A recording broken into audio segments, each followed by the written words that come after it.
Hello সবাইকে, তিথিস ওয়ার্ল্ডে তোমাদের সবাইকে স্বাগত। আজকে হলো গণেশ পুজোর আগের দিন বিকেলবেলা।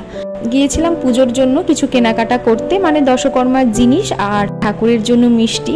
আর মিষ্টির দোকানে এত সুন্দর সুন্দর মোদক সাজিয়েছে, যদিও এগুলো সব সন্দেশেরই মোদক। তো তার সাথে এনেছিলাম একটা নতুন গণেশ ঠাকুরের মূর্তি। প্রথম থেকেই ভেবে রেখেছিলাম যে নতুন করে একটা ঠাকুরের মূর্তি সিংহাসনে বসাবো। আর তোমরা তো এতদিন ধরে একটা ঠাকুরের মূর্তি দেখেই এসছো, যেটা কিনা পোড়া মাটির। সেই মূর্তিটা এতদিন রাখার পেছনেও একটা কারণ ছিল, আর এখন পাল্টাবারও একটা কারণ আছে, সেটা বলছি। তার আগে তোমাদের দেখাই যে এই হলো আমাদের নতুন গণেশ, যেটা কালকে আমাদের ঠাকুর ঘরে প্রতিষ্ঠা করব এবং তারপর থেকে এই মূর্তিকেই পুজো করব। তো যেটা বলছিলাম যে এই যে পোড়ামাটির ঠাকুরটা, এইটা যে বছর আমি বিয়ে হয়ে এই বাড়িতে এসছি, সেইবার গণেশ পুজোর 3-4 দিন আগেই একজন মাথায় ঝুড়ি করে যে পোড়ামাটির সমস্ত জিনিস, মূর্তি, নানা রকম শোপিস এগুলো নিয়ে আসে, এরকম একজন এসছিল আমাদের বাড়িতে। তো উনি এতবার করে বলাতে কেমন জানি মনে হলো মনটার মধ্যে, হয়তো ঠাকুরটা আমাদের ঘরে আসতে চাইছে, সেই জন্যই হয়তো উনি পুজোর এই কয়েকদিন আগে এসছে।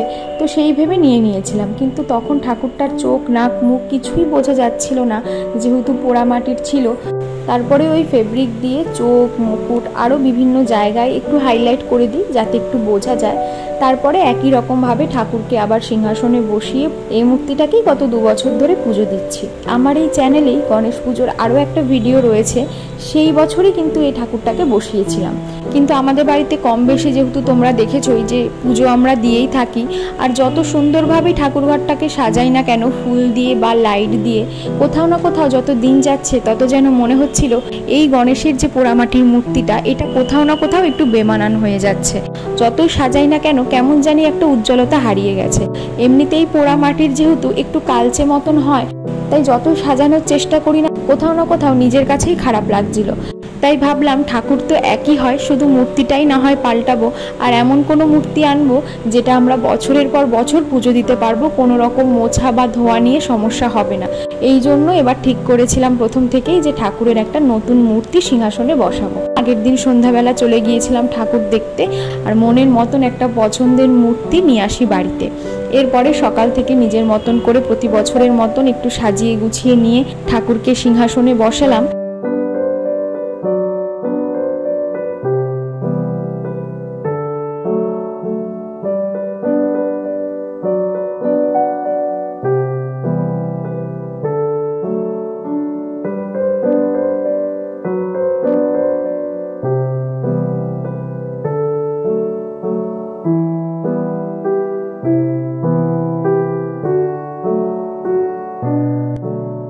আর গণেশ পুজোর তো অনেক রকম নিয়ম আছে, অনেকে অনেক নিয়ম করে, অনেকে নিজের মতন করেই করে।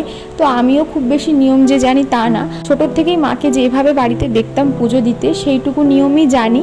কিন্তু গণেশ পুজো দেওয়ার খুব সাধারণ কিছু নিয়ম আছে যেগুলো অবশ্যই মেনে চলতে হয়। বাড়িতে নিজেরাই পুজো দেওয়া যায়, সবসময় যে ঠাকুরমশাই দিয়ে দিতে হবে এমন কোনো ব্যাপার নেই। তো এবার যেহেতু প্রথম নতুন ঠাকুর আনছি, সেই জন্য একটু ভালো করে ঠাকুরকে স্নান করিয়ে নেব। সেই জন্য একটু মধু, তার সাথে ঘি ভালো করে গণেশের গায়ে মাখিয়ে নিয়ে কাঁচা দুধ দিয়ে স্নান করিয়ে, তারপর একটু গঙ্গা জল দিয়ে স্নান করিয়ে নিয়েছি। তারপর একটু ফুল আর দুব্বো ছড়িয়ে দিয়ে ঠাকুরকে তুলে ভালো করে মুছিয়ে সিংহাসনে বসাবো। আর যেখানে বসাবো সেখানে হলুদ বা লাল কাপড় দিয়ে বসাতে হয়, কারণ লাল রঙটা কিন্তু ঠাকুরের খুব পছন্দের। আর তার সাথে লাল ফুল বা কোনো ডিপ রঙের ফুল ঠাকুরের খুব পছন্দের, সেই জন্য জবা বা গাঁদা ফুল তোমরা ঠাকুরের পুজোয় দিতে পারো।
ঠাকুরকে এখানে স্নান করিয়ে আমি যেখানে বসাবো সেখানে একটু আতপ চাল ছড়িয়ে দিয়েছি, আর তার পাশেও অল্প অল্প করে একটু আতপ চাল দিয়েছি, কারণ গণেশের দুপাশে থাকবে তার যে স্ত্রী মানে ঋদ্ধি এবং সিদ্ধি তাদেরকে।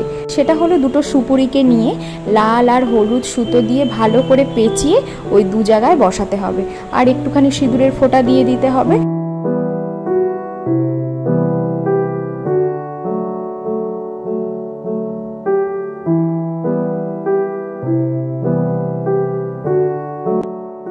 তার সাথে ঠাকুরের খুব পছন্দের হলো দুব্ব, সেই জন্য এই দিন যত বেশি দুব্ব তোমরা পুজোয় ব্যবহার করবে ততই ভালো। তো এখানে 21টা করে আমি 3টে দুব্বর ছড়া তৈরি করেছি, যেগুলোকে আমি ঠাকুরের দু হাতে দুটো দেব আর মাথায় একটা দেব।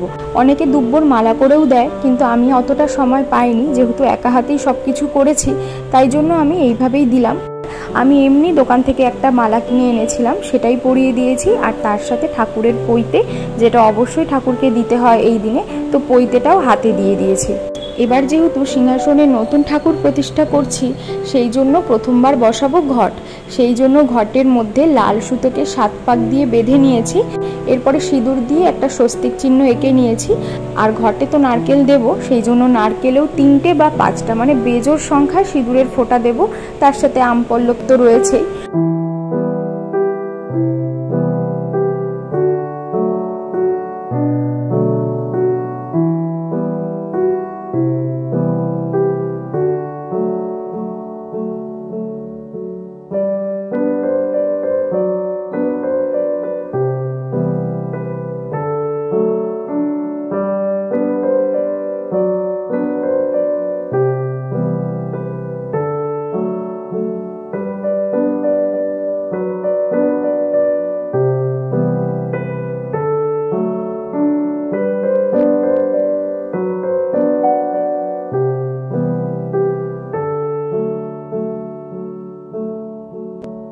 আর গণেশ ঠাকুরের পুজোতে অবশ্যই তোমরা লাল চন্দন ব্যবহার করবে, কারণ গণেশ ঠাকুরের যেহেতু লাল রংটা পছন্দ, তাই লাল সিঁদুর বা লাল চন্দনই পুজোয় বেশি ব্যবহার করা ভালো। সেইগুলো সব এখন পুজোর আস্তে আস্তে গুছিয়ে নিচ্ছি, তারপরে একবারে বসাবো। এবার ঠাকুরের দুপাশে আমি যে ঋদ্ধি আর সিদ্ধি তৈরি করেছি সেগুলোকে বসিয়ে দিলাম, তার সাথে একটা পান পাতার মধ্যে একটা সুপুরি, একটা কাঁচা টাকা, কাঁচা হলুদ আর ফুল দিলাম, আর 3 রকমের গোটা ফল দেব। 3 রকম বা 5 রকম বা 7 রকম, মানে যে কোনো বেজোড় সংখ্যার ফল গোটা তোমরা পুজোয় দিতে পারো। এরপরে ঠাকুরের জন্য যেগুলো এনেছিলাম মানে মালা, দুব্ব, পৈতে, এগুলোকে এবার একটা একটা করে ঠাকুরকে পরিয়ে সুন্দর করে সাজিয়ে নেব।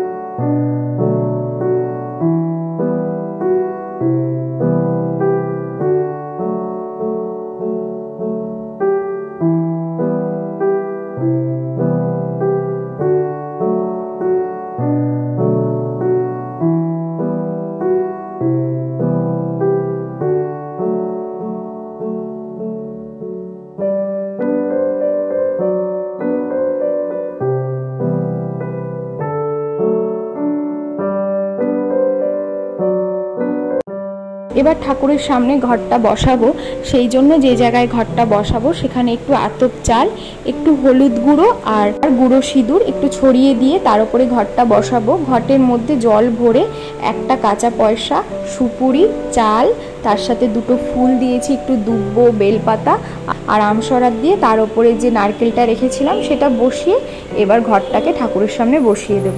ঘটের ওপরে একটা চাঁদমালা পরিয়ে আর লাল চেলি কাপড় দিয়ে এটাকে ঢেকে দেব।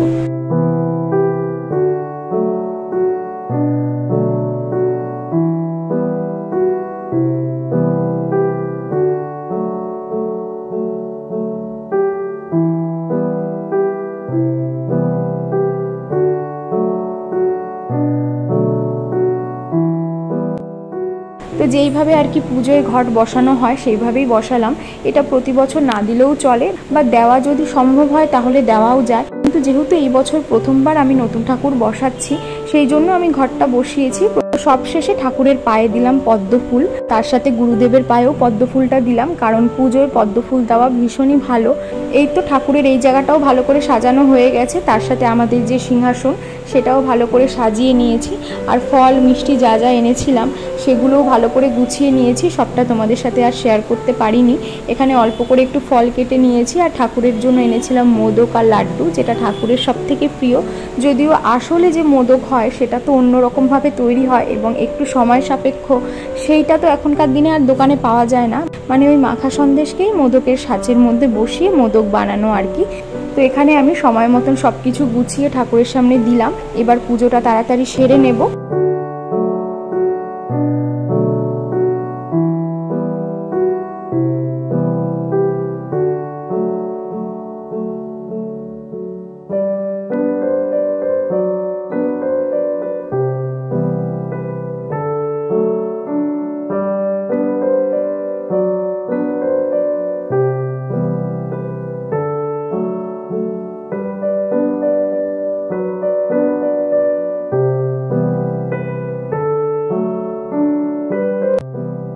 তো তোমরাও যারা বাড়িতে নিজের মতন করে ঘরোয়াভাবে গণেশ পুজো দিতে চাইছো, তারা এইভাবে ছোট ছোট কিছু নিয়ম মেনে দিলেই যথেষ্ট। খুব বেশি নিয়মে যাওয়ার দরকার নেই, কারণ গণেশ পুজোর অনেক নিয়ম হয়। তো শেষে আরও একটা কথা যেটা বলার, আমি তো ভেবেছিলাম প্রথমে যে এবারের পুজোটা তোমাদের সাথে আরও ডিটেলসে ভালোভাবে শেয়ার করব, কিন্তু সেই সব আমি কিছুই করতে পারিনি, কারণ আমি আগেই বলেছি যে এই জিনিসটা নিয়ে আমি বেশি ভাবি, সেইটা আমার কখনো পূরণ হয় না। তো যথারীতি হঠাৎ করেই আমার ফোনটা খারাপ হয়ে যাওয়াতে গত কদিন ধরে আমি কোনো ভিডিও করতে পারছি না। আগামী কয়েকদিনও হয়তো ভিডিও আমি দিতে পারবো না, ফোনটা যতদিন না পর্যন্ত ঠিক হচ্ছে। ঠিক হয়ে গেলে আবার আগের মতন তোমাদের সাথে ভিডিও শেয়ার করব। যতটুকু পেরেছি গণেশ পুজোর ঘরোয়াভাবে নিয়মনীতি মেনে পুজো দিয়েছি, তোমাদের সাথেও শেয়ার করলাম। যদি ভিডিওটা ভালো লেগে থাকে অবশ্যই একটা লাইক করো, আর কমেন্ট করে কিন্তু জানাবে যে আমাদের গণেশ ঠাকুরটা কেমন হয়েছে। তো চলো আজকের ভিডিওটা এখানেই শেষ করছি, আবার পরের ভিডিওতে খুব তাড়াতাড়ি দেখা হবে। সবাই ভালো থেকো, সুস্থ থেকো। Thank you.